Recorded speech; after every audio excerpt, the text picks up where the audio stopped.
Islam do të thot me u nënshtru atij që e meriton me u nënshtru. Dhe vetëm njani e meriton për me u nënshtru. Allahu xhalla shanu. Dhe Islam do të thot mas me u nënshtru askujt që nuk e meriton me u nënshtru. Pra mas me u nënshtru kërkuj për sa i përket krijesave.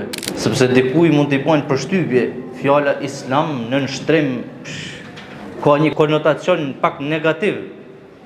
Nënshtrim. Pse? Dështi na e kena qef se njeriu me kanë lirë apo jo? Kena qef këto diskurset moderne e kanë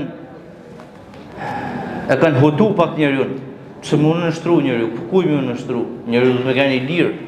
Në fakt këto prandaj u nala, sepse në petkun e lirisë, në fakt njeriu i nënshtrohet çdo kujt përveç Allahut. Në botën moderne dhe postmoderne që jetojmë sot, në botën jashtë rregullave të fesë, në botën ku është largu Zoti prej jetës përditshme, çdo kujt i nënshtrohet njeriu përveç Zotit. Rëndësi ka Zotit mos u nënshtro atij. Se tjerëve s'ka problem. Pra, atij që ka parë me u nënshtru se pa arriju unë në i pare, nuk ka problem se i nënshtrohesh. Në thojza. Pra ne u nalën faktu sepse duhet me shpjegu këtë termin e nënshtrimit.